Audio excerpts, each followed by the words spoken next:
well, depending where you are. Good evening. A bit of a momentous occasion at the moment. We've got the lights on. This is the first time for harvest we've been going after dark, or it's just on dusk here at the moment. So yeah, we managed to finish up our early canola today, a bit after lunch, and yeah, we're just into some contracting now. There's been plenty going on. The windrower's back going. Ross has been here working on the same place that we're working as well. He's windrowed, I think, 100 hectares or a bit over. Tommy had TAFE today, but he came out this afternoon and he's on the bin here at the moment. He's sitting there waiting. I'm about orange. My lights are flashing, so I'm about ready to unload once I turn around. Yeah, and Brendan, he finished off a bit of baling yesterday morning, and we'll be back into some baling, contract baling tomorrow morning. We'll shift the baler down. I don't know what he'll have to do. Could be for 300 or 400, maybe 500 round bales. So he'll probably get that done the next few days, hopefully. But yeah, look, headers after the mishap is, what's the right button? Headers, yeah, no, going really well. Yeah, it's been good today. This is the first decent day we've had. Just turned around, we've got the dust blowing up our backside here, so yeah, we'll sort of, once it clears, we'll be able to see what's going on. Thank goodness for auto steer. Hey, hang on a minute, what's going on? Our line's not quite straight. Hang on. Going on here, trying to talk to you, Mob, and get the auger out and get the auto steer set up. And goodness me, I need 3 or 4 arms here at the moment. Righto, we're good. So yeah, no, so as I was saying, look, header's been going really well. Been keeping a pretty close eye on it. Little PDO shaft there. He's getting watched pretty hardly actually. So yeah, no, it's good to have a day, touch wood, where we haven't had a breakdown or something, an accident or something like that. It's yeah, it was pretty disheartening what went on with the PDO shaft. Yeah, it just happens unfortunately. So anyway, we're onwards and upwards hopefully. So we're rocking along pretty well here. We're just backed off a little bit just so we're unloading. But yeah, crop's sort of around that 2.5, 2.6 tonne. Quite a bit of area here that's been flooded. The light on that auger one's pointing down so we can actually see what's going in the box. It's pretty hard to see with canola, but yeah, so anyway, we'll get in here tomorrow, get out of here. There's about 60 hectares in this block. We've done about 25 or 6 now, so we'll get out of here tomorrow, no worries. And then we've got to move into the edge of a little township called Barooga, where it's sort of one of our main town where girls go to school.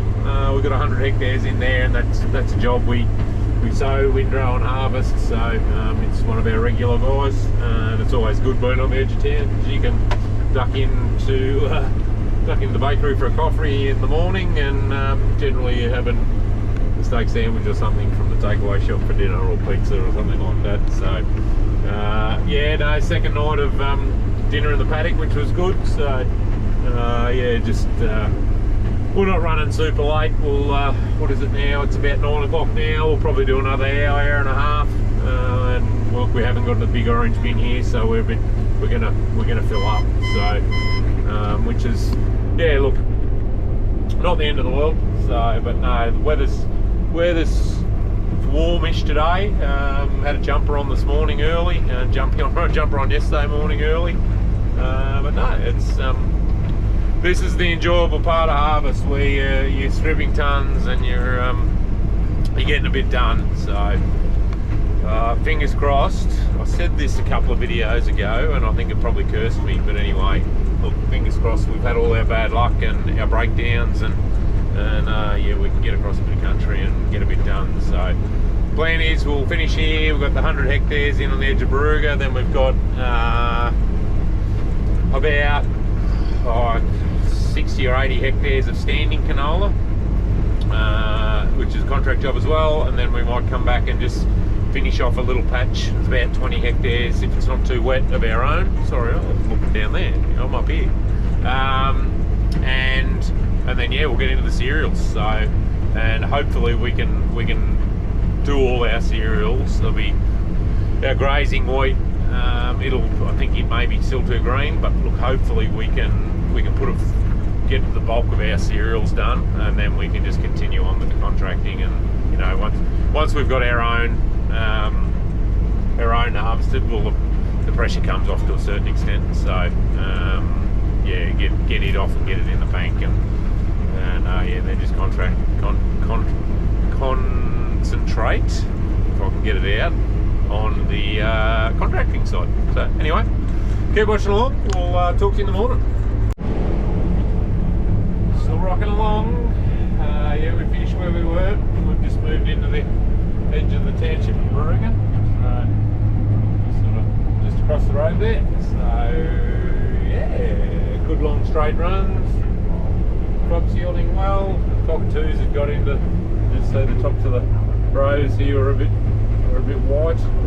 Yeah, the first sort of 5 or 6 rows, the cockatoos had given it buggery and either eaten the seed or knocked it out, or one of the two. So yeah, there's 95 hectares in here to do. So we'll be battling to get out of here tomorrow night. It'd be good if we could, but I don't think we will. It's about after 7 here now. We'll probably go through to 9:30, something like that. It's late enough. 10 o'clock.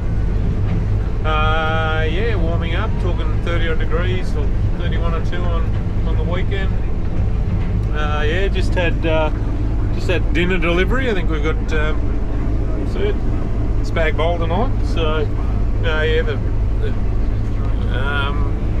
with staff we try and Sarah's on the job with dinners. It just makes, and I know myself, it's so much nicer to eat dinner at 7 o'clock instead of 10 o'clock, and it just gives you a bit more extra get up and go for those last few hours. It's nothing worse than getting home at 10, 11, midnight and being starved and you haven't had anything to eat. But yeah, just with the staff, we make sure they're sort of well fed and watered. And yeah, like on the edge of town here, like if we're still going tomorrow night, we might order a couple of pizzas or something like that. So, but no, machine's running well. This stuff's a bit tough actually. It's rattling through a bit, but yeah, we're still getting along it out. About 6.5 k's, sort of 3 tonne here, 3.1. Yeah, so we'll probably just tossing up what to do. We've been windrowing.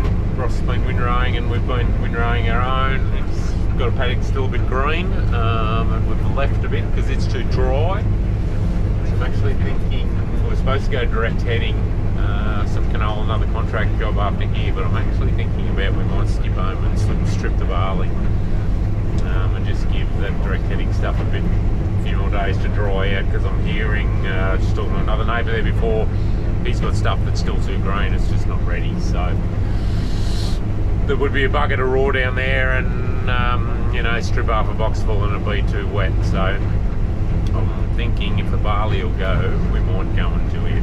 So anyway, I'll have put the nose bag on, a bit of tucker, and I might come back and talk to you about the header and functions and what all the fancy buttons and that do and what's actually going on. Morning. Yeah, we finished up about 9:30 last night. Things cooled, the wind was up and it got a bit cool and a bit tough, so that's alright though. Just done the morning blowdown. I sort of, everyone's different, put a pair of overalls on. We've got this gizmo, just keeps the dust out of your eyes and so you're not sucking it in all day. And then yeah, we've got a backpack leaf blower to do our blowing down. A big, 120 CFM compressor would be the go, but yeah, we haven't got there yet. Anyway, just one thing I want to show you this morning. I'm going to try. We've got some different sort of concaves here. These have been designed by a fellow by the name of Rod Gribble at Griffith Agenda. He's chair of the Australian Contract Harvesters Association. and he's designed these concaves. You run them up the front. They're in two halves, obviously, rather than the complete module. And yeah, they're just to help with rotor loss and thrashing. So just talking to him last night, we're going to give him a go in the canola here and just see how they go. Our losses are pretty good, but yeah, we're just going to try them and see whether, just keep an eye on the monitor and see what happens. But yeah, they do make, well, from all reports, they do make a vast difference in cereals. I think he's got some guys that are running them in peas as well. So he's got about, he said last night there's 29 or 30 sets of these getting around now in different coloured machines. So yeah, we'll bang them in today and see how they go. And yeah, hopefully we might, I don't know whether we'll get finished here tonight. Today it'll be a big day. It's about 7:15 now, so we're just going to slip over shortly, and once Tommy gets here, and we'll run that tractor and baler home. Yeah, and as I think I said before, if our barley will go, I think we might slip into that. The weather forecast still looks good. There's it doesn't appear to be any rain the next 7 days. So, but yeah, it'd be